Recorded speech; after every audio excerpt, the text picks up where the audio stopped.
हरित गृह प्रभाव एवं जलवायु परिवर्तन। ग्रीन हाउस इफेक्ट या हरित गृह प्रभाव आज ये पहला टॉपिक है। पृथ्वी पर ऊर्जा विद्युत चुंबकीय विकिरणों के रूप में पहुंचती है, जिसे सौर ऊर्जा कहा जाता है। सौर ऊर्जा में मुख्यतः पराबैंगनी, दृष्टिगोचर विकिरणें और अवरक्त विकिरणें होती हैं। इनमें से नुकसानदायक पराबैंगनी विकिरणें अधिकतर ओजोन मंडल में अवशोषित हो जाती हैं, जबकि दृष्टिगोचर और अवरक्त विकिरणें पृथ्वी पर ऊष्मीय विकिरणों के रूप में पहुंचती हैं। ऊष्मीय विकिरणें पहले धरातल को गर्म करता है और फिर इसी गर्मी से विकिरण संवहन और चालन द्वारा वायुमंडल गर्म होता है। सूर्य की ऊष्मा से गर्म होने के बाद जब पृथ्वी ठंडी होने लगती है, तब ऊष्मा पृथ्वी से बाहर विसरित होती है, लेकिन carbon dioxide, chlorofluorocarbon, nitrous oxide, जल वाष्प, मीथेन एवं अन्य ऊष्मारोधी गैसें इस ऊष्मा का कुछ भाग अवशोषित कर लेती हैं एवं शेष बची ऊष्मा को पुनः धरातल को वापस कर देती हैं, जिससे वायुमंडल के निचले भाग में अतिरिक्त ऊष्मा एकत्र हो जाती है। पृथ्वी की ऊष्मा अवरक्त विकिरण के रूप में विकिरित होती है, जिसके लगभग 90% भाग को वायुमंडल में उपस्थित कार्बन डाइऑक्साइड गैस अवशोषित कर लेती हैं। विगत कुछ वर्षों में इन ऊष्मारोधी गैसों की मात्रा वायुमंडल में बढ़ जाने से के कारण वायुमंडल के औसत ताप में वृद्धि हो गई है, जिसे भूमंडलीय तापन, ग्लोबल वार्मिंग अथवा ग्रीन हाउस प्रभाव कहा जाता है। ध्यातव्य है कि जोसेफ फॉरियर ने 1824 ईस्वी में ग्रीन हाउस या हरित गृह गैसों की संकल्पना की थी। तो याद रखिएगा, जोसेफ फॉरियर ने की थी। ग्रीन हाउस प्रभाव एक प्राकृतिक प्रक्रिया है जिसके द्वारा किसी ग्रह या उपग्रह के वातावरण में मौजूद कुछ गैसें उस ग्रह या उपग्रह के वातावरण के ताप को अपेक्षाकृत अधिक बनाने में मदद करती है। विश्वव्यापी ताप वृद्धि के पीछे मुख्य कारण कार्बन डाइऑक्साइड गैस है, जिसे ग्रीन हाउस गैस कहा जाता है। मीथेन और नाइट्रस ऑक्साइड भी इसी प्रकार की गैसें हैं। ये सभी गैसें वातावरण की ऊष्मा को सोख लेती हैं। यह ठीक उसी प्रकार होता है जैसे ग्रीन हाउस गैस में ग्लास शीशा अपने अंदर समाहित गर्म वायु को बाहर नहीं निकलने देता है। इसे ग्रीन हाउस प्रभाव के नाम से जाना जाता है। ग्रीन हाउस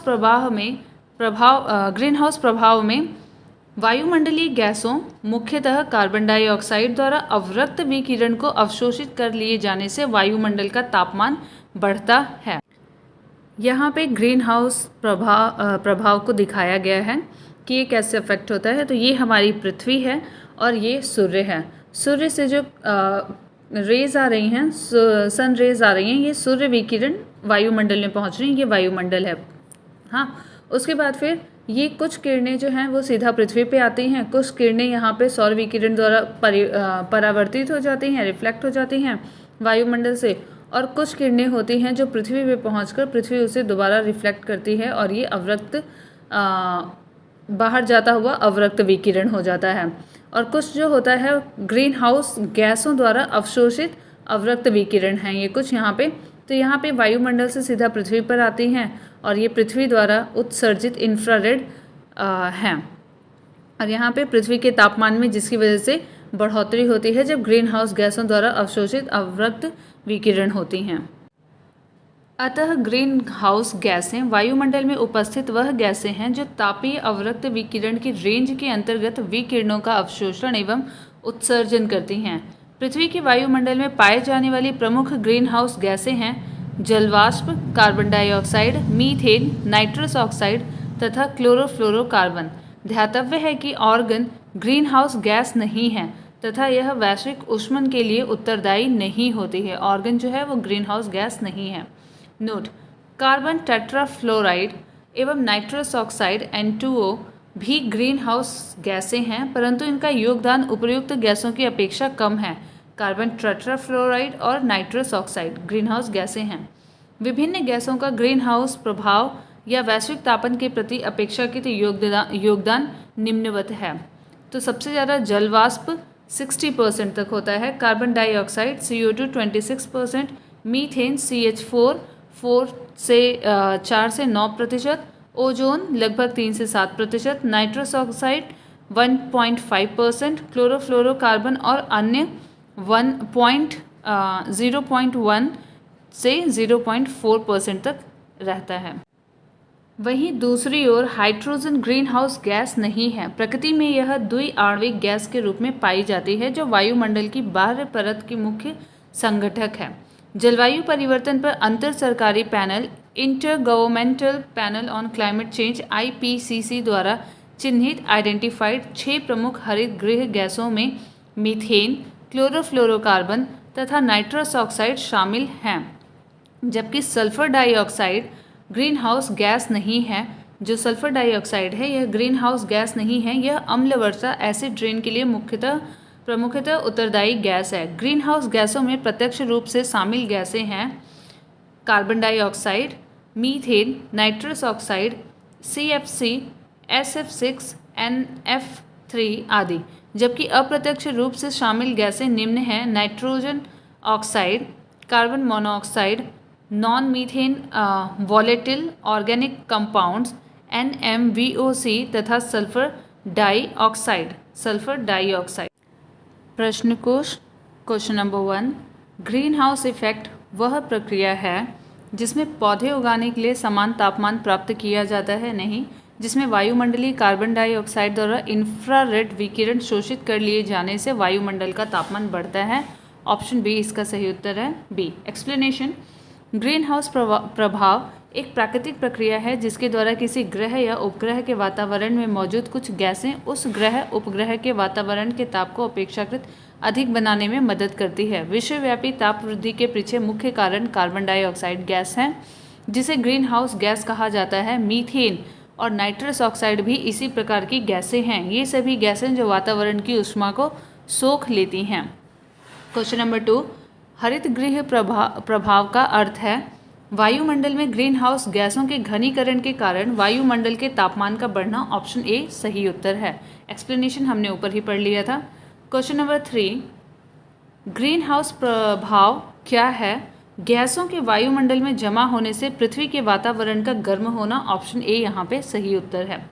ग्रीन हाउस प्रभाव में वायुमंडलीय गैसों मुख्यतः कार्बन डाइऑक्साइड द्वारा अवरक्त विकिरण को अवशोषित कर लिए जाने से वायुमंडल का तापमान बढ़ता है।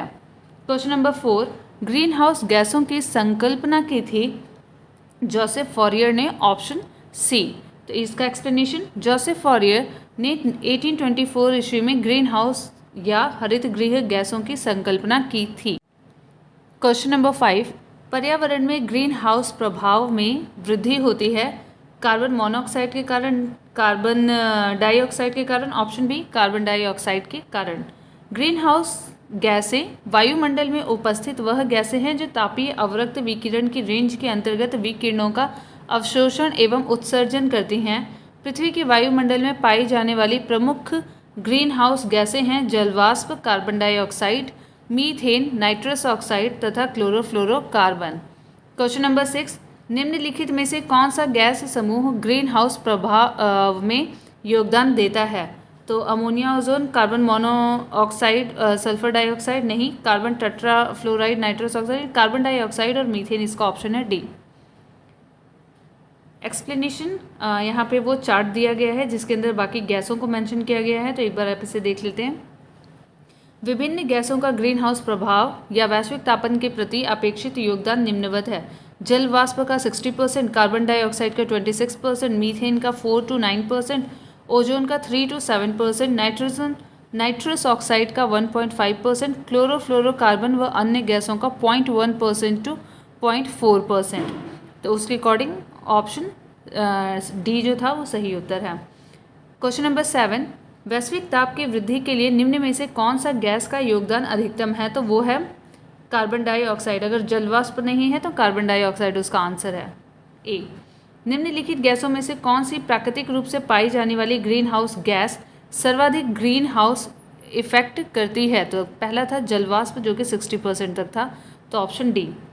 क्वेश्चन नंबर 9, ग्रीन हाउस प्रवाह में योगदान देने वाले निम्नलिखित का घटता हुआ क्रम क्या है? घटता हुआ क्रम, जलवाष्प यहाँ पे मेंशन नहीं है तो पहला CO2, फिर उसके बाद मीथेन, फिर नाइट्रस ऑक्साइड और chlorofluorocarbon, D, option D. Question number 10, green house गैसों में मुख्य घटक होते हैं carbon dioxide, methane, nitrous oxide, ozone. उपर्युक्त में से कोई नहीं या उपर्युक्त में से एक से अधिक, तो ये चारों के चारों ही होते हैं, इसलिए ऑप्शन होगा ई। एक्सप्लेनेशन, ग्रीन हाउस गैसें वे हैं जो पृथ्वी, वातावरण तथा बादलों द्वारा उत्सर्जित ऊष्मीय अवरक्त विकिरण को अवशोषित एवं उत्सर्जित करती हैं। इनमें प्रमुख है कार्बन डाइऑक्साइड, CO2, जलवाष्प, नाइट्रस ऑक्साइड, N2O, मीथेन और ozone. Next question, question number 11, निम्नलिखित में से कौन एक वैश्विक ऊष्मन के लिए उत्तरदायी नहीं है? तो ये है ऑर्गन। मीथेन उत्तरदायी है, जलवाष्प उत्तरदायी है, कार्बन डाइऑक्साइड उत्तरदायी है, लेकिन ऑर्गन जो है वो उत्तरदायी नहीं है। ऑप्शन सी, सूर्य की ऊष्मा से गर्म होने के बाद जब पृथ्वी ठंडी होने लगती है तब ऊष्मा पृथ्वी से बाहर विसरित होती है, लेकिन carbon dioxide, chlorofluorocarbon, nitrous oxide, जलवाष्प, मीथेन एवं अन्य ऊष्मारोधी गैसें इस ऊष्मा का कुछ भाग अवशोषित कर लेती हैं एवं शेष बची ऊष्मा को पुनः धरातल को वापस कर देती हैं, जिससे वायुमंडल के निचले भाग में अतिरिक्त ऊष्मा एकत्र हो जाती है। विगत कुछ वर्षों में इन ऊष्मारोधी गैसों की मात्रा वायुमंडल में बढ़ जाने के कारण वायुमंडल के औसत ताप में वृद्धि हो गई है, जिसे वैश्विक ऊष्मन या भूमंडलीय तापन, ग्लोबल वार्मिंग अथवा ग्रीन हाउस प्रभाव कहा जाता है। ऑर्गन ग्रीन हाउस गैस नहीं है, यह वैश्विक ऊष्मन के लिए उत्तरदायी नहीं होती है। क्वेश्चन नंबर 12, हरित गृह प्रभाव क्या है? इसमें वैश्विक ताप में वृद्धि होती है। हाँ, इसमें वैश्विक ताप में वृद्धि होती है, ऑप्शन ए। क्वेश्चन नंबर 13, निम्नलिखित में से कौन पदार्थ सार्वत्रिक तापन उत्पन्न करने में योगदान नहीं करता है? तो सल्फर एंड नाइट्रोजन के ऑक्साइड यह नहीं करता है, बाकी मीथेन, कार्बन डाइऑक्साइड और जलवाष्प करते हैं, तो ऑप्शन ए यहाँ पे सही है। सल्फर एवं नाइट्रोजन के ऑक्साइड सार्वत्रिक ग्लोबल वार्मिंग में योगदान नहीं करते हैं, जबकि मीथेन, कार्बन डाइऑक्साइड, जलवाष्प प्रमुख ग्रीन हाउस गैसें हैं जो सार्वत्रिक तापन व वैश्विक ऊष्मन उत्पन्न करने में योगदान करते हैं। क्वेश्चन नंबर 14, निम्नलिखित में से कौन सा एक प्राकृतिक रूप में वायुमंडल में पाई जाने वाली ग्रीन हाउस गैस नहीं है? नाइट्रोजन ऑक्साइड हमने पढ़ा था, यह नहीं है। कार्बन डाइऑक्साइड, ओजोन और मीथेन है, तो ऑप्शन ए नहीं है। नाइट्रोजन ऑक्साइड प्राकृतिक रूप से वायुमंडल में पाए जाने वाली ग्रीन हाउस गैस नहीं है। नेक्स्ट क्वेश्चन 15, गैस जो धान की खेत से उत्सर्जित होती है और भूमि के तापमान में वृद्धि करती है वो है मीथेन। मीथेन धान के खेत, कोयले के खदानें एवं घरेलू पशु वातावरण में मीथेन उत्सर्जन के स्रोत हैं। उल्लेखनीय है कि मीथेन पृथ्वी के वायुमंडल में पाई जाने वाली एक ग्रीन हाउस गैस है। क्वेश्चन नंबर 16, निम्न में से कौन हरित गृह गैस नहीं है? तो ये है सल्फर डाइऑक्साइड। कार्बन डाइऑक्साइड और मीथेन दोनों हैं, लेकिन सल्फर डाइऑक्साइड यह हरित ग्रीन हाउस गैस नहीं है, ऑप्शन बी सही है। ग्रीन हाउस गैसें वायुमंडल में उपस्थित वह गैसें हैं जो तापीय अवरक्त विकिरण की रेंज के अंतर्गत विकिरणों का अवशोषण एवं उत्सर्जन करती हैं। पृथ्वी के वायुमंडल में पाई जाने वाली प्रमुख ग्रीन हाउस गैसें हैं जलवाष्प, carbon dioxide, methane, ozone, nitrous oxide, chlorofluorocarbon. Sulphur dioxide प्रत्यक्ष रूप से ग्रीन हाउस प्रभाव पैदा नहीं पैदा करती है। क्वेश्चन नंबर 17, निम्न में से कौन सी गैस वैश्विक उष्णता ग्लोबल वार्मिंग के लिए उत्तरदायी है? केवल ऑक्सीजन नहीं, ऑक्सीजन, कार्बन डाइऑक्साइड नहीं, कार्बन डाइऑक्साइड और मीथेन, ऑप्शन सी सही है। क्वेश्चन नंबर 18, निम्नलिखित में से कौन सा सार्वत्रिक तापन ग्लोबल वार्मिंग के लिए उत्तरदायी है? तो मीथेन भी है, जलवाष्प भी है, कार्बन डाइऑक्साइड भी है, तो उपयुक्त सभी, ऑप्शन डी। क्वेश्चन नंबर 19, वैश्विक तापन के लिए सर्वाधिक उत्तरदायी गैस है कार्बन डाइऑक्साइड और मीथेन, पहला ही आपका मिल गया, ऑप्शन ए। क्वेश्चन नंबर 20, निम्नलिखित में से कौन ग्रीन हाउस गैस नहीं है? तो कार्बन डाइऑक्साइड भी है, मीथेन भी है, दूसरे ऑप्शन से इसके देख लेते हैं क्या है। प्रोपेन और ओजोन, प्रोपेन जो है वो नहीं है, यही आपका उत्तर है, और डी जो है वो ग्रीन हाउस गैस है, तो ऑप्शन सी सही उत्तर है। क्वेश्चन नंबर 21, निम्नलिखित में से कौन सी हरित गृह गैस नहीं है? यहाँ पूछा नहीं है, तो कार्बन डाइऑक्साइड है, नाइट्रस ऑक्साइड है और मीथेन है, लेकिन नाइट्रोजन नहीं है, तो ऑप्शन डी सही उत्तर है। क्वेश्चन नंबर 22, निम्नलिखित में से कौन सी ग्रीन हाउस गैस नहीं है? तो हाइड्रोजन नहीं है, बाकी तीनों हैं। हाइड्रोजन ग्रीन हाउस गैस नहीं है। प्रकृति में यह द्वि आणविक गैस के रूप में पाई जाती है जो वायुमंडल की बाहरी परत की मुख्य संगठक है। क्वेश्चन नंबर 23, निम्नलिखित में से कौन एक हरित गृह गैस नहीं है? तो ये है ऑक्सीजन। क्लोरोफ्लोरोकार्बन है, मीथेन है, कार्बन डाइऑक्साइड है, लेकिन ऑक्सीजन नहीं है। एक्सप्लेनेशन, प्रश्नगत विकल्पों में ऑक्सीजन हरित गृह गैस नहीं है। हरित गृह गैसें वायुमंडल में उपस्थित वह गैसें हैं जो तापीय अवरक्त विकिरण की रेंज के अंतर्गत विकिरणों का अवशोषण एवं उत्सर्जन करती हैं। पृथ्वी के वायुमंडल में पाई जाने वाली प्रमुख ग्रीन हाउस गैसें हैं जलवाष्प, carbon dioxide, methane, nitrous oxide, chlorofluorocarbon इत्यादि या आदि। तो क्वेश्चन नंबर 24, इनमें से कौन हरित गृह गैस नहीं है? तो यहाँ पे चारों की चारों हैं, तो ऑप्शन हो गया ई। जलवायु परिवर्तन पर अंतर सरकारी panel inter governmental panel on climate change IPCC द्वारा चिन्हित आइडेंटिफाइड 6 प्रमुख हरित गृह गैसों में CH4, CFC, N2O शामिल हैं, जबकि sulphur dioxide green house gas नहीं है। यह अम्ल वर्षा के लिए प्रमुखतः उत्तरदायी गैस है। छत्तीसगढ़ लोक सेवा आयोग ने अपने संशोधित उत्तर पत्रक में इस प्रश्न का उत्तर ई को सत्य माना है, जबकि पूर्व उत्तर में विकल्प सी को सत्य माना था। संभवतः ऐसा उसने ग्रीन हाउस गैसों में प्रत्यक्ष और अप्रत्यक्ष रूप से शामिल गैसों के आधार पर किया है। ग्रीन हाउस गैसों में प्रत्यक्ष रूप से शामिल गैसें हैं carbon dioxide CO2, methane CH4, nitrous oxide N2O, CFC, SF6, NF3 आदि, जबकि अप्रत्यक्ष रूप से शामिल गैसें निम्न हैं: nitrogen oxide, carbon monoxide, non methane volatile organic compounds NMVOC और सल्फर डाइऑक्साइड। क्वेश्चन नंबर 25, हरित गृह प्रभाव से वातावरण में निम्नलिखित में से कौन सा परिवर्तन होता है? वायुमंडल में कार्बन डाइऑक्साइड की सांद्रता बढ़ती है, वायुमंडल में आर्द्रता बढ़ती है, जीवधारियों की संख्या बढ़ती है, वायु की गति बढ़ जाती है। तो यहाँ पे स्टार है। पृथ्वी के वातावरण में विद्यमान हरित गृह गैसें एक ऐसी आवरण की तरह व्यवहार करती हैं जिसमें सूर्य से आने वाली लघु तरंग विकिरण तो प्रवाहित हो सकती है, परंतु पृथ्वी से वापस जाने वाली दीर्घ तरंग विकिरण इसे पार नहीं कर पाती। परिणाम स्वरूप पृथ्वी के वातावरण का तापमान बढ़ता जाता है। इसी प्रक्रिया को हरित गृह प्रभाव कहा जाता है। वायुमंडल में कार्बन डाइऑक्साइड की सांद्रता में वृद्धि से हरित गृह प्रभाव पर सकारात्मक प्रभाव पड़ता है, परंतु हरित गृह प्रभाव से कार्बन डाइऑक्साइड के सांद्रण में किसी सार्थक वृद्धि का प्रमाण प्राप्त नहीं होता है, इसीलिए विकल्प एक गलत है। जल वाष्प एक प्रमुख हरित गृह गैस है और इसका हरित गृह प्रभाव में सार्थक योगदान है, परंतु यह हरित गृह प्रभाव की तीव्रता से भी प्रभावित होता है। हरित गृह प्रभाव जो वातावरण को गर्म करता है से वाष्पीकरण की प्रक्रिया तीव्र होती है जो वायु में आर्द्रता की मात्रा को बढ़ा देती है, अतः विकल्प बी सही है। उस हिसाब से विकल्प ए गलत है, बी सही है।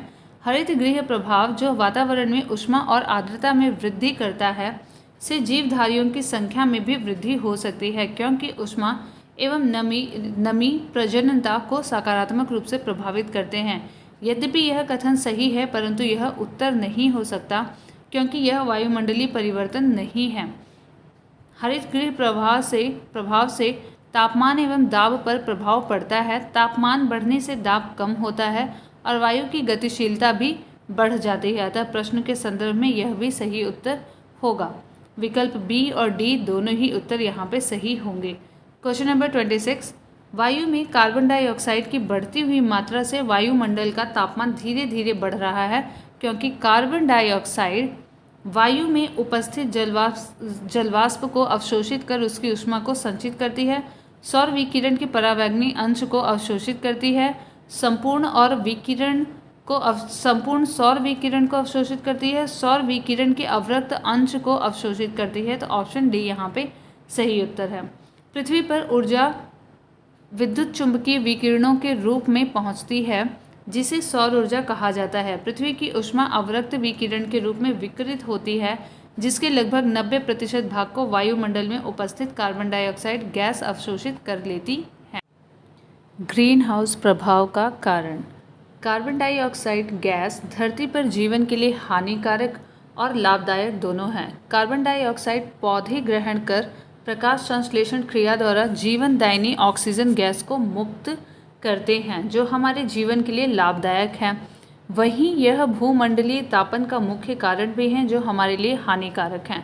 मानवीय गतिविधियों द्वारा उत्पन्न अधिकांश कार्बन डाइऑक्साइड वायुमंडल के निचले भाग में नहीं रुकती, बल्कि समुद्री पादपों या भूमि पर पौधों एवं मिट्टी द्वारा अवशोषित कर ली जाती है। प्रकाश संश्लेषण की प्रक्रिया में पादप प्लवक फाइटोप्लैंक्टन कार्बन डाइऑक्साइड को ग्रहण कर उसे पादप सामग्री में परिवर्तित कर देते हैं।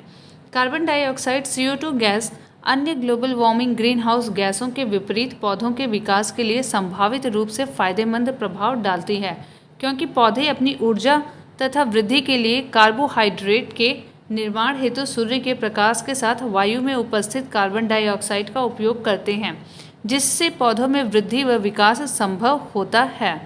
पृथ्वी के वायुमंडल में पाई जाने वाली प्रमुख ग्रीन हाउस गैसें हैं जलवाष्प, carbon dioxide, methane, nitrous oxide and chlorofluorocarbon. इसमें से carbon dioxide gas global warming के लिए सबसे ज़्यादा जिम्मेदार है, क्योंकि वायुमंडल में इसकी सांद्रता अन्य ग्रीन हाउस गैसों की तुलना में बहुत अधिक है। ध्यातव्य है कि पिछले कुछ दशकों से वातावरण में CO2 की सांद्रता में लगातार वृद्धि हो रही है। यहाँ पे एक ग्राफ दिखाया गया है जिसमें CO2 की सांद्रता को बढ़ते हुए दिखाया गया है। वर्तमान में वर्ष 1959 से 2001 के मध्य CO2 की सांद्रता में कैसे वृद्धि हुई है। आप यहाँ देख रहे हैं वृद्धि किस तरीके से दिखाई गई है। आगे देखते हैं। वैश्विक ऊष्मन कार्बन डाइऑक्साइड के उत्सर्जन के कारण होता है। वर्ष 1950 में कार्बन डाइऑक्साइड की मात्रा वायुमंडल में जहां 315 ppm पार्ट्स पर मिलियन के आसपास थी, वहीं पर अब यह मात्रा 415 ppm को पार कर चुकी है। यदि कार्बन डाइऑक्साइड की मात्रा इसी तरह बढ़ती रही तो 21वीं सदी पूरी होने तक यह मात्रा करीब 650 to 950 ppm हो जाएगी और पृथ्वी का तापमान 6 डिग्री सेल्सियस बढ़ जाएगा। विश्व मौसम विज्ञान संगठन WMO के अनुसार पूर्व औद्योगिक प्री इंडस्ट्रियल युग में कार्बन डाइऑक्साइड की सांद्रता लगभग 278 ppm 0.03% थी, जिससे वायुमंडल, समुद्र एवं जीवमंडल आदि के बीच संतुलन बना रहता था। हालांकि मानवीय गतिविधियों जैसे जीवाश्म ईंधन के जलने आदि से यह प्राकृतिक संतुलन बिगड़ गया है। ध्यातव्य है कि मीथेन CH4 गैस को मार्स गैस भी कहते हैं, जिसका सोर्स बायोगैस है। जीवाणु अपघटन और जुगाली करने वाले पशु हैं। जीवाणु जो हैं वो अपघटन और जुगाली करने वाले पशु हैं। यह एक हरित गृह गैस ग्रीन हाउस गैस हैं, जो कि वायु प्रदूषक एयर पॉल्यूटेंट होते हैं। धान के खेत, कोयले की खदानें और घरेलू पशु वातावरण में मीथेन उत्सर्जन के मानवीय स्रोत हैं, जबकि आर्द्रभूमि, समुद्र, हाइड्रेट्स मीथेन उत्सर्जन के प्राकृतिक स्रोत हैं। याद रखिएगा, आर्द्रभूमि, समुद्र, हाइड्रेट्स और मीथेन उत्सर्जन के प्राकृतिक स्रोत हैं। प्राकृतिक स्रोतों में वैश्विक मीथेन उत्सर्जन का सर्वाधिक 76% भाग आर्द्रभूमियों से ही उत्सर्जित होता है। मीथेन जल के अणुओं से घिरकर निम्न ताप तथा उच्च दाब पर क्रिस्टलीय संरचना के रूप में बर्फ के समान जम जाती है, जिसे मीथेन हाइड्रेट कहते हैं। इसके पिघलने पर यह पुनः प्राकृतिक गैस और जल में परिवर्तित हो जाती है।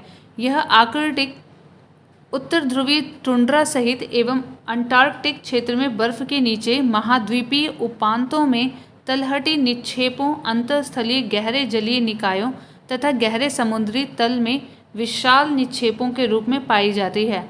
भूमंडलीय तापन से मीथेन हाइड्रेट के निक्षेपों के पिघलने का खतरा मंडरा रहा है।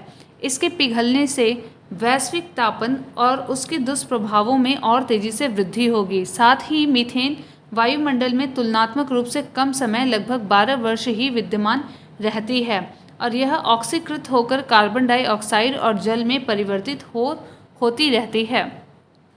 चावल की खेती से संबंध अवायवी परिस्थितियां मीथेन के उत्सर्जन का कारक हैं तथा जब नाइट्रोजन आधारित उर्वरक प्रयुक्त किए जाते हैं तब कृष्ण मृदा में से नाइट्रस ऑक्साइड का उत्सर्जन होता है।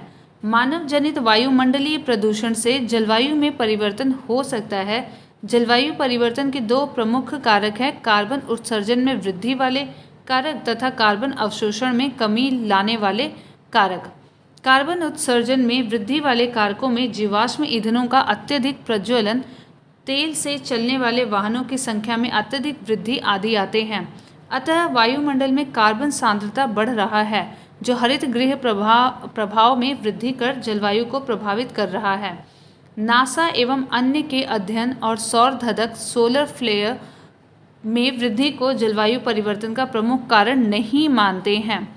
इसके अतिरिक्त जीवाश्म ईंधन के जलने से वायुमंडल में ग्रीन हाउस गैसों में वृद्धि और ओजोन परत का अवक्षय जलवायु परिवर्तन के प्रमुख कारण हैं। जलवायु परिवर्तन हेतु ग्रीन हाउस गैसें एवं प्रदूषण प्रत्यक्ष रूप से, जबकि ओजोन परत का क्षरण अप्रत्यक्ष रूप से जिम्मेदार है। यहाँ पे दर्शाया गया है फसल जैव मात्रा अवशेषों के दहन से कौन कौन सी गैसें निकलती हैं। NOx, CO, CO2, BC, OC, CH4, VOC, NMHC, O3 और PM एरोसोल एक्सेट्रा SO2।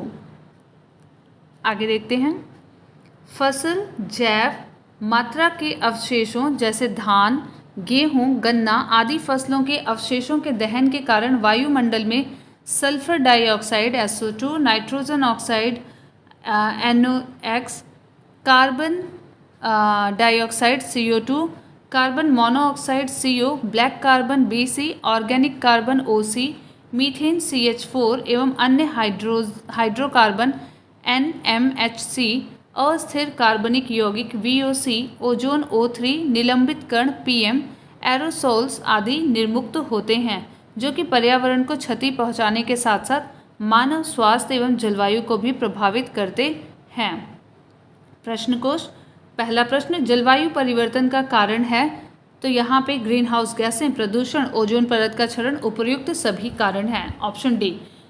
जलवायु परिवर्तन हेतु ग्रीन हाउस गैसें एवं प्रदूषण प्रत्यक्ष रूप से, जबकि ओजोन परत का क्षरण अप्रत्यक्ष रूप से जिम्मेदार है, अतः विकल्प डी जो है वो सही उत्तर है। क्वेश्चन नंबर 2, जलवायु परिवर्तन का कारण मुख्यतः निम्नलिखित की वजह से है, तो ग्रीन हाउस गैस, ओजोन परत का अपक्षय, प्रदूषण, उपर्युक्त सभी इसका उत्तर है। मानव जनित वायुमंडलीय प्रदूषण से जलवायु में परिवर्तन हो सकता है। इसके अतिरिक्त जीवाश्म ईंधन के जलने से वायुमंडल में ग्रीन हाउस गैसों में वृद्धि और ओजोन परत का अपक्षय जलवायु परिवर्तन के प्रमुख कारण हैं। क्वेश्चन नंबर 3, निम्नलिखित गैसों में कौन सी एक गैस धरती पर जीवन के लिए हानिकारक और लाभदायक दोनों है, तो वो है कार्बन डाइऑक्साइड। एक्सप्लेनेशन देख लेते हैं। कार्बन डाइऑक्साइड गैस धरती पर जीवन के लिए हानिकारक और लाभदायक दोनों हैं। पौधे कार्बन डाइऑक्साइड ग्रहण कर प्रकाश संश्लेषण की क्रिया द्वारा जीवनदायिनी ऑक्सीजन गैस की रचना करते हैं, जो हमारे जीवन के लिए लाभदायक है। वहीं यह भूमंडलीय तापन का मुख्य कारण भी है, जो हमारे लिए हानिकारक भी है।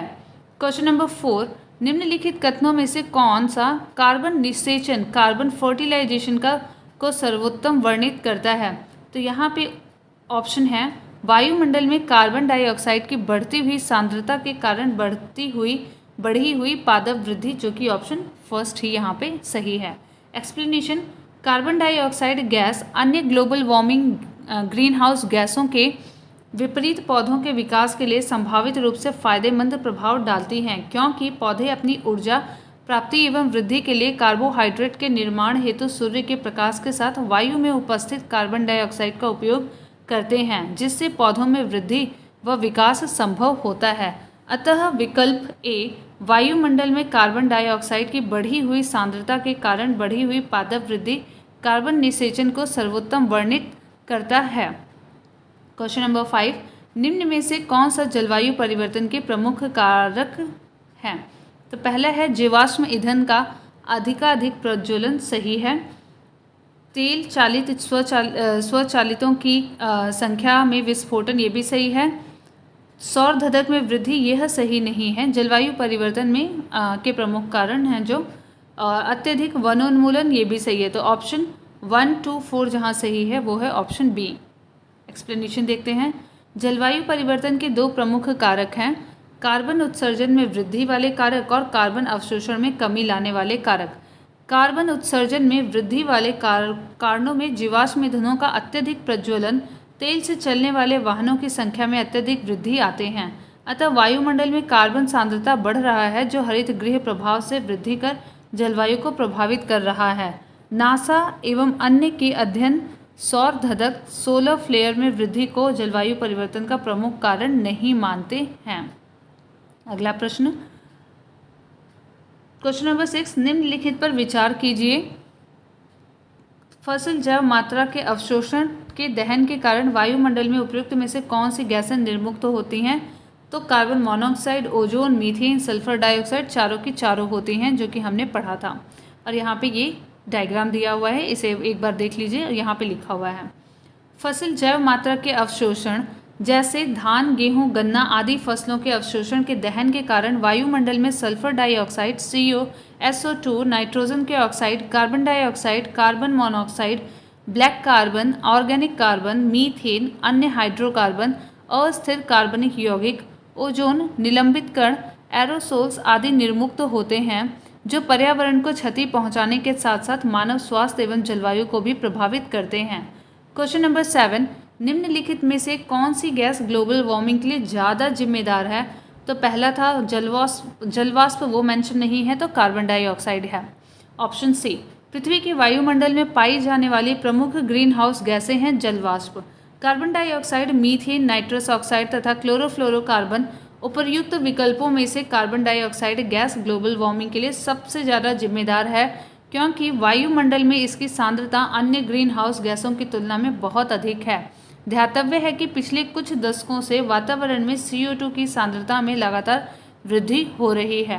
क्वेश्चन नंबर 8, वैश्विक ऊष्मन उत्सर्जन के कारण होता है कार्बन डाइऑक्साइड के। Option B, explanation. वैश्विक ऊष्मन कार्बन डाइऑक्साइड CO2 के उत्सर्जन के कारण होता है। वर्ष 1950 में कार्बन डाइऑक्साइड की मात्रा वायुमंडल में जहां 315 ppm पार्ट्स पर मिलियन के आसपास थी, वहीं पर अब यह मात्रा 415 ppm को पार कर चुकी है। यदि कार्बन डाइऑक्साइड की मात्रा इसी तरह बढ़ती रही तो 21वीं सदी पूरी होने तक यह मात्रा करीब 650 से 950 ppm हो जाएगी और पृथ्वी का तापमान 6 डिग्री सेल्सियस बढ़ जाएगा। क्वेश्चन नंबर 9, भूमंडलीय ऊष्मन की आशंका वायुमंडल में बढ़ती हुई सांद्रता के कारण बढ़ रही है, तो वो है कार्बन डाइऑक्साइड की। Option A.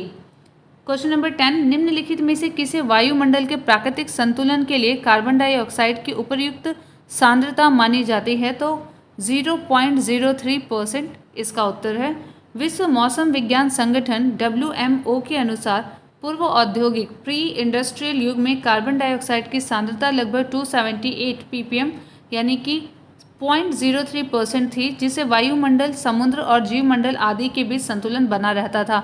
हालांकि मानवीय गतिविधियों जैसे जीवाश्म ईंधन के जलने आदि से यह प्राकृतिक संतुलन बिगड़ गया है। वर्तमान में औसत वार्षिक CO2 सांद्रता लगभग 415 ppm से अधिक हो चुकी है। क्वेश्चन नंबर 11, भूमंडलीय तापन का कारण है कार्बन डाइऑक्साइड में वृद्धि। Option B. क्वेश्चन नंबर 12, निम्नलिखित पर विचार कीजिए और यहाँ पे हमें बताना है कि कौन प्रमुख ग्रीन हाउस गैस मीथेन के स्रोत हैं? तो धान के खेत, पालतू पशु, कोयले की खान, आर्द्रभूमि चारों के चारों ही यहाँ पे मीथेन के स्रोत हैं। Next question, explanation. धान के खेत, कोयले की खदानें, घरेलू पशु वातावरण में मीथेन के उत्सर्जन के मानवीय स्रोत हैं, जबकि आर्द्रभूमि, दीमक की बाम्बी, समुद्र, हाइड्रेट्स मीथेन उत्सर्जन के प्राकृतिक स्रोत हैं। प्राकृतिक स्रोतों से वैश्विक मीथेन उत्सर्जन का सर्वाधिक 76% भाग आर्द्रभूमियों से उत्सर्जित होता है। क्वेश्चन नंबर 13, मीथेन निम्न में से किससे निकलती है या उत्सर्जित होती है? तो केवल धान के खेतों से, केवल दीमक की बाम्बी से, ए और बी दोनों से। ऑप्शन है सी, ए और बी दोनों से। क्वेश्चन नंबर 14, गैस जो धान के खेत से उत्सर्जित होती है और भूमि के तापमान में वृद्धि करती है, तो ये था हमने पढ़ा मीथेन। ऑप्शन डी, धान के खेत, कोयले के खाने, घरेलू पशु वातावरण में मीथेन उत्सर्जन के स्रोत हैं। उल्लेखनीय कि मीथेन पृथ्वी के वायुमंडल में पाई जाने वाली एक ग्रीन हाउस गैस है। क्वेश्चन नंबर 15, धान के खेतों से उत्पन्न होने वाली गैस जो भूमंडलीय तापन वृद्धि से संबंध है वह है methane, option B. Question number 16, जुगाली करने वाले पशुओं से जिस ग्रीन हाउस गैस का निस्सरण होता है वह है methane, option B. Explanation, methane CH4 gas को मार्स गैस भी कहते हैं, जिसका स्रोत बायोगैस, जीवाणु अपघटन तथा जुगाली करने वाले पशु हैं। यह एक हरित गृह गैस ग्रीन हाउस गैस है जो कि वायु प्रदूषक एयर पॉल्यूटेंट होती है। क्वेश्चन नंबर 17, हाल ही के वर्षों में मानव गतिविधियों के कारण वायुमंडल में कार्बन डाइऑक्साइड की सांद्रता में बढ़ोतरी हुई है, किंतु उसमें से बहुत सी वायुमंडल के निचले भाग में नहीं रहती हैं क्योंकि वह बाह्य समताप में पलायन कर जाती हैं। नहीं, समुद्रों में पादप प्लवक प्रकाश संश्लेषण कर लेते हैं, सही है। ध्रुवीय बर्फ छत्रक वायु का प्रग्रहण कर लेते हैं, तो ऑप्शन बी केवल 2 जो है वो सही उत्तर है। एक्सप्लेनेशन, मानवीय गतिविधियों द्वारा उत्पन्न अधिकांश कार्बन डाइऑक्साइड वायुमंडल के निचले भाग में नहीं रुकती, बल्कि समुद्री पादपों या भूमि पर पौधों एवं मिट्टी द्वारा अवशोषित कर ली जाती हैं। प्रकाश संश्लेषण की प्रक्रिया में पादप प्लवक फाइटोप्लैंक्टन कार्बन डाइऑक्साइड को ग्रहण कर उसे पादप सामग्री में परिवर्तित कर देते हैं। क्वेश्चन नंबर 18, मीथेन हाइड्रेट के निक्षेपों के बारे में निम्नलिखित में से कौन सा कथन सही है? भूमंडलीय तापन के कारण इन निक्षेपों से मीथेन गैस का निर्मुक्त होना प्रेरित हो सकता है, सही है। मीथेन हाइड्रेट के विशाल निक्षेप उत्तर ध्रुवीय टुंड्रा में तथा समुद्र अधस्थल के नीचे पाए जाते हैं, ये भी सही है। वायुमंडल के अंदर मीथेन 1 या 2 दशक के बाद कार्बन डाइऑक्साइड में ऑक्सीकृत हो जाते हैं, तीनों ही कथन सही हैं, तो यहाँ पे होगा ऑप्शन डी सही उत्तर है। मीथेन जल के अणुओं से घिरकर निम्न ताप तथा उच्च दाब पर क्रिस्टलीय संरचना के रूप में बर्फ के समान जम जाती है, जो मीथेन हाइड्रेट में परिवर्तित हो जाती है। यह आर्कटिक, उत्तर ध्रुवीय टुंड्रा सहित एवं अंटार्कटिक क्षेत्र में बर्फ के नीचे महाद्वीपीय उपांतों में तलहटी निक्षेपों, अंतःस्थलीय गहरे जलीय निकायों तथा गहरे समुद्री तल में विशाल निक्षेपों के रूप में पाई जाती है। भूमंडलीय तापन से मीथेन हाइड्रेट के निक्षेपों के पिघलने का खतरा मंडरा रहा है। इसके पिघलने से वैश्विक तापन और उसके दुष्प्रभावों में और तेजी से वृद्धि होगी। साथ ही मीथेन वायुमंडल में तुलनात्मक रूप से कम समय, लगभग 12 वर्ष ही विद्यमान रहती है और यह ऑक्सीकृत होकर कार्बन डाइऑक्साइड और जल में परिवर्तित होती रहती है। इस तरह प्रश्न में दिए गए तीनों कथन सत्य हैं। क्वेश्चन नंबर 19, बड़े पैमाने पर चावल की खेती के कारण कुछ क्षेत्र संभवतः वैश्विक तापन में योगदान दे रहे हैं। इसके लिए कौन सा कारण और कारणों को उत्तरदायी ठहराया जा सकता है? चावल की खेती से संबंध अवायवीय परिस्थितियां मीथेन के उत्सर्जन का कारण है, सही है। जब नाइट्रोजन आधारित उर्वरक प्रयुक्त किए जाते हैं तब कृष्ण मृदा से नाइट्रस ऑक्साइड का उत्सर्जन होता है, यह भी कथन सही है। दोनों ही कथन सही हैं, ऑप्शन सी। एक्सप्लेनेशन, चावल की खेती से संबंध अवायवीय परिस्थितियां मीथेन के उत्सर्जन के कारक है। जब नाइट्रोजन आधारित उर्वरक प्रयुक्त किए जाते हैं तब कृष्ण मृदा से नाइट्रस ऑक्साइड का उत्सर्जन होता है, अतः प्रश्नगत दोनों कथन सही हैं। ग्रीन हाउस गैस का प्रभाव। भूमंडलीय उष्णता या तापन का प्रभाव हिम क्षेत्रों में तेजी से पिघलती बर्फ के रूप में देखा जा सकता है। मौसम में तेजी से परिवर्तन हो रहे हैं और सागर तट के समीपवर्ती क्षेत्र तेजी से डूब रहे हैं। स्कैंडिनेविया प्रायद्वीप के अनेक यूरोपीय देश अपने अनेक ऐसे तटों को गंवा चुके हैं। समय से पूर्व आम के बौर आना वैश्विक तापन से ही संबंधित है तथा वैश्विक तापन से स्वास्थ्य भी कुप्रभावित हो रहा है।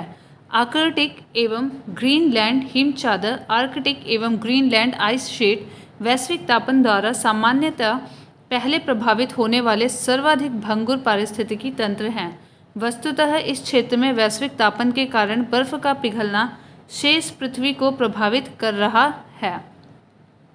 यहाँ पे भूमंडलीय उष्णता के प्रभाव दिए गए हैं, जिसमें सकारात्मक और नकारात्मक दोनों प्रभाव हैं। तो आइए पहले सकारात्मक प्रभाव को देख लेते हैं। सकारात्मक प्रभाव में अधिक बादल, अधिक मात्रा में प्रकाश संश्लेषण, अधिक CO2 के कारण। नेक्स्ट है वाष्पोत्सर्जन दर कम होना और पौधों द्वारा जल उपयोग की क्षमता में वृद्धि होना। अब यहाँ पे नकारात्मक प्रभाव दिए गए हैं, इनको भी देख लेते हैं। पहला नकारात्मक प्रभाव है तापमान में वृद्धि, जिसकी वजह से पौधों में रोगों की बढ़ोतरी होती है। दूसरा है ग्लेशियर का पिघलना। ग्लेशियर अगर पिघलते हैं तो नदियों के जल स्तर में अप्रत्याशित वृद्धि होती है और इसकी वजह से समुद्र के स्तर में भी वृद्धि होती है और ये भी नकारात्मक प्रभाव है, और जिसकी वजह से तटीय प्रदेशों का डूबना होता है। नेक्स्ट है बाढ़ आना, सूखा और मौसमी दशाओं में परिवर्तन, जैव विविधता को नुकसान और फसल उत्पादकता में कमी। ये सारे नेगेटिव प्रभाव हैं। और एक आखिरी है भारी आर्थिक क्षति। IPCC inter governmental panel on climate change द्वारा प्रकाशित एसेसिंग की vulnerabilities and the risk from climate change नामक रिपोर्ट के अनुसार यदि विश्व तापन पूर्व औद्योगिक स्तर से 2 डिग्री सेल्सियस बढ़ जाता है तो विश्व भर में प्रवाल मत्स्यता, कोरल मोर्टेलिटी घटित होती है। साथ ही पृथ्वी के पारिस्थितिकी तंत्र का 1/6 भाग रूपांतरित हो जाएगा और पृथ्वी पर ज्ञात प्रजातियों का 1/4 भाग विलुप्त होने की कगार पर पहुंच जाएगा। यदि विश्व का तापमान पूर्व औद्योगिक स्तर से 3 डिग्री सेल्सियस से अधिक बढ़ जाता है तो स्थलीय जीवमंडल एक नेट कार्बन स्रोत की ओर प्रवृत्त होगा। साथ ही पारिस्थितिकी तंत्र का 1/5 से अधिक भाग रूपांतरित हो जाएगा और 30% तक ज्ञात प्रजातियां विलुप्त होने की कगार पर पहुंच जाएंगी। वैश्विक ऊष्मन पृथ्वी पर जीवन के समक्ष सबसे गंभीर चुनौती है। IPCC के अनुसार वैश्विक ऊष्मन से ग्लेशियर की पिघलने की दर बढ़ेगी, समुद्री जल स्तर में वृद्धि होगी, सूखा और बाढ़ की बारंबारता एवं तीव्रता में वृद्धि होगी, चक्रवात, तूफान, बवंडर आदि की बारंबारता एवं तीव्रता में भी वृद्धि होगी। जलवायु परिवर्तन पर अंतर सरकारी पैनल IPCC के अनुसार वर्ष 1990 से 2100 के मध्य तापमान में 1.4 से 5.8 डिग्री सेल्सियस की वृद्धि का अनुमान व्यक्त किया गया है। इस वैश्विक ताप वृद्धि के परिणामस्वरूप ध्रुवीय क्षेत्रों सहित विश्व के 144 में से 142 पर्वतीय हिम टोपियों के पिघलने की आशंका है, जिससे समुद्र सतह में वृद्धि अवश्याम भी है। IPCC के अनुसार वर्ष 1990 से 2100 के बीच समुद्र सतह में 0.33 से 0.45 मीटर वृद्धि का अनुमान लगाया गया है। अनुमानतः पिछले हिमयुग से अब तक लगभग 390 फीट समुद्र सतह में वृद्धि हो चुकी है। समुद्र सतह में वार्षिक वृद्धि की दर 3 मिलीमीटर अनुमानित की गई है। उदाहरण के लिए फिजी में समुद्र तल में वृद्धि दर 0.15 मीटर 6 इंच प्रति वर्ष है। इससे फिजी के डूबने का संकट आसन्न है। 1900 ईस्वी के बाद से पृथ्वी के औसत तापमान में 1 डिग्री सेल्सियस 1.8 डिग्री फ़ारेनहाइट की वृद्धि देखी गई है।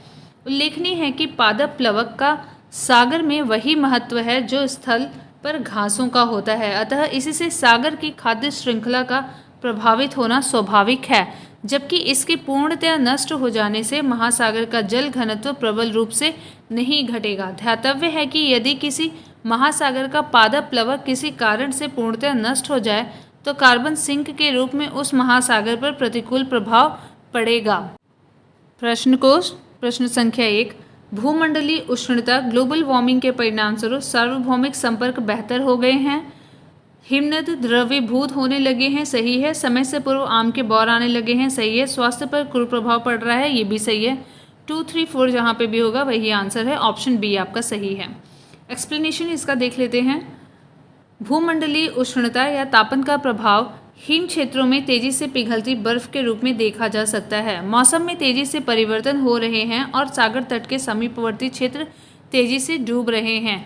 स्कैंडिनेविया के अनेक यूरोपीय देश अपने अनेक ऐसे तटों को गंवा चुके हैं। समय से पूर्व आम के बौर आना वैश्विक तापन से ही संबंधित है तथा वैश्विक तापन से स्वास्थ्य भी कुप्रभावित हो रहा है। क्वेश्चन नंबर 2, निम्नलिखित में से कौन सा वैश्विक ताप वृद्धि ग्लोबल वार्मिंग का प्रभाव है? तो पहला, समुद्र जल तल का बढ़ना सही है, हिम नदी का पिघलना ये भी सही है, बीमारियों का फैलना ये भी सही है, प्रवाल भित्तियों का विरंजित होना ये भी सही है। चारों के चारों ऑप्शन सही होने के नाते डी ऑप्शन आपका सही है। वैश्विक ताप वृद्धि या ग्लोबल वार्मिंग पृथ्वी पर जीवन के समक्ष गंभीर चुनौती है। इसके कारण ग्लेशियर के पिघलने की दर बढ़ेगी, समुद्री जल स्तर में वृद्धि होगी, प्रवाल भित्ति का विरंजन होगा तथा चक्रवात, तूफान, बवंडर, बाढ़, बीमारियों के फैलने का खतरा बढ़ेगा। क्वेश्चन नंबर 3, निम्नलिखित में से कौन एक सर्वाधिक भंगुर पारिस्थितिकी तंत्र है जो वैश्विक तापन द्वारा सबसे पहले प्रभावित होगा? तो यहाँ पे है आर्कटिक एवं ग्रीनलैंड हिमचादर, ऑप्शन ए। दिए गए विकल्पों में आर्कटिक एवं ग्रीनलैंड हिमचादर वैश्विक तापन द्वारा सबसे पहले प्रभावित होने वाले सर्वाधिक भंगुर पारिस्थितिकी तंत्र हैं। वस्तुतः इस क्षेत्र में वैश्विक तापन के कारण बर्फ का पिघलना शेष पृथ्वी को प्रभावित कर रहा है। क्वेश्चन नंबर 4, वैज्ञानिक दृष्टिकोण यह है कि विश्व तापमान पूर्व औद्योगिक स्तर पर 2 डिग्री सेल्सियस से अधिक नहीं बढ़ना चाहिए। यदि विश्व तापमान पूर्व औद्योगिक स्तर से 3 डिग्री सेल्सियस के परे बढ़ जाता है तो विश्व पर उसका संभावित असर क्या होगा? तो पहला है, स्थलीय जीव मंडल एक नेट कार्बन स्रोत की ओर प्रवृत्त होगा, विस्तृत प्रवाल मर्त्यता घटित होगी, सभी भूमंडलीय आर्द्र भूमि स्थायी रूप से लुप्त हो जाएगी, अनाजों की खेती विश्व में कहीं भी संभव नहीं होगी। तो इसमें जो पहला और दूसरा ऑप्शन है वो सही है, तो यहाँ पे ऑप्शन बी आपका करेक्ट होगा। आइए इसके एक्सप्लेनेशन को देखते हैं। ऑप्शन बी सही है। IPCC inter governmental panel on climate change द्वारा प्रकाशित असेसिंग की vulnerabilities and the risk from climate change नामक रिपोर्ट के अनुसार यदि विश्व तापन पूर्व औद्योगिक स्तर से 2 डिग्री सेल्सियस बढ़ जाता है तो विश्व भर में प्रवाल मर्त्यता कोरल मोर्टेलिटी घटित होगी। यदि विश्व का तापमान पूर्व औद्योगिक स्तर से 3 डिग्री सेल्सियस से अधिक बढ़ जाता है तो स्थलीय जीवमंडल एक नेट कार्बन स्रोत की ओर प्रवृत्त होगा। क्वेश्चन नंबर 5, वैश्विक ऊष्मन के फलस्वरूप निम्नलिखित में से किसकी बारंबारता और प्रचंडता बढ़ रही है? तो यहाँ पे होगा चक्रवात की, बवंडर की, केवल तूफान की, उपरोक्त सभी की। तो ऑप्शन डी आपका करेक्ट होगा, सभी की। वैश्विक ऊष्मन पृथ्वी पर जीवन के समक्ष सबसे गंभीर चुनौती है। IPCC के अनुसार वैश्विक ऊष्मन से ग्लेशियर के पिघलने की दर बढ़ेगी, समुद्री जल स्तर में वृद्धि होगी, सूखा और बाढ़ की बारंबारता एवं तीव्रता में वृद्धि होगी, चक्रवात, तूफान, बवंडर आदि की बारंबारता एवं तीव्रता में वृद्धि होगी। क्वेश्चन नंबर 6, निम्नलिखित में से कौन सा पिछली शताब्दी में पृथ्वी के औसत तापमान में वृद्धि प्रदर्शित करता है? तो 0.09 डिग्री सेल्सियस यहाँ पे उत्तर है। 1900 ईस्वी के बाद से पृथ्वी के औसत तापमान में 1 डिग्री सेल्सियस 1.8 डिग्री फ़ारेनहाइट की वृद्धि हुई, जिसमें आधे से ज़्यादा वृद्धि वर्ष 1970 के बाद देखी गई है। अतः विकल्प डी जो है वो निकटतम उत्तर है। क्वेश्चन नंबर 7, पिछली सदी में वैश्विक औसत तापमान में कितनी वृद्धि हुई है? तो 1.8 फ़ारेनहाइट वृद्धि हुई है, ऑप्शन बी करेक्ट है। क्वेश्चन नंबर 8, हरित गृह प्रवाह ग्रीन हाउस इफेक्ट के अभाव में भू सतह का औसत तापमान होगा -18 डिग्री सेल्सियस। एक्सप्लेनेशन, हरित गृह प्रभाव ग्रीन हाउस इफेक्ट के अभाव में भू सतह का औसत तापमान 0 डिग्री फ़ारेनहाइट या -18 डिग्री सेल्सियस होगा। कार्बन डाइऑक्साइड, जल वाष्प, नाइट्रस ऑक्साइड, मीथेन और ओजोन प्रमुख ग्रीन हाउस गैसें हैं। क्वेश्चन नंबर 9, यदि किसी महासागर का पादप प्लवक किसी कारण से पूर्णतः नष्ट हो जाए तो इसका क्या प्रभाव होगा? कार्बन सिंक के रूप में महासागर पर प्रतिकूल प्रभाव पड़ेगा, सही है। महासागर की खाद्य श्रृंखला पर प्रतिकूल प्रभाव पड़ेगा, ये भी सही है। महासागर का जल घनत्व प्रबल रूप से घट जाएगा, ये नहीं। फर्स्ट और सेकंड ऑप्शन सही है। ऑप्शन ए, यदि किसी महासागर का पादप प्लवक किसी कारण से पूर्णतः नष्ट हो जाए तो कार्बन सिंक के रूप में महासागर पर प्रतिकूल प्रभाव पड़ेगा। पादप प्लवक का सागर में वही महत्व है जो स्थल पर घासों का होता है, अतः इससे महासागर की खाद्य श्रृंखला का प्रभावित होना स्वाभाविक है। क्वेश्चन नंबर 10, ग्लोबी ताप वृद्धि से संबंधित निम्नलिखित कथनों में से कौन सा सही है? तो यहाँ पे 4 ऑप्शन हैं। ग्लोबी ताप वृद्धि का सबसे महत्वपूर्ण परिणाम यह है कि इससे ध्रुवीय बर्फ की चोटियों के पिघलने के बाद समुद्र की सतह में वृद्धि होगी, सही है। यदि ग्लोबीय ताप वृद्धि के वर्तमान स्तर पर नियंत्रण नहीं किया गया तो वर्ष 2070 तक समुद्र की सतह 1 मीटर तक बढ़ना संभावित है, यह सही नहीं है। विश्व के समस्त मूंगे के द्वीप डूब जाएंगे, सही है। यह संभावना है कि 2044 तक फिजी डूब जाएगा और समुद्र तल के बढ़ने से इसी वर्ष तक नीदरलैंड पर एक गंभीर संकट छा जाएगा। तो यहाँ पे ऑप्शन 1, 3, 4 सही है, ऑप्शन सी। आइए इसके एक्सप्लेनेशन को देखते हैं। जलवायु परिवर्तन पर अंतर सरकारी पैनल IPCC के अनुसार वर्ष 1990 से 2100 के मध्य तापमान में 1.4 से 5.8 डिग्री सेल्सियस की वृद्धि का अनुमान व्यक्त किया गया है। इस वैश्विक ताप वृद्धि के परिणामस्वरूप ध्रुवीय क्षेत्रों सहित विश्व के 144 में से 142 पर्वतीय हिम टोपियों के पिघलने की आशंका है, जिससे समुद्र सतह में वृद्धि अवश्यंभी है। IPCC के अनुसार वर्ष 1990 से 2100 के बीच समुद्र सतह में 0.33 से 0.45 मीटर वृद्धि का अनुमान लगाया गया है, न कि 1 मीटर का। फिजी में समुद्र तल में वृद्धि दर 0.15 मीटर है, 6 इंच प्रति वर्ष है। इससे फिजी के डूबने का संकट आसन्न है।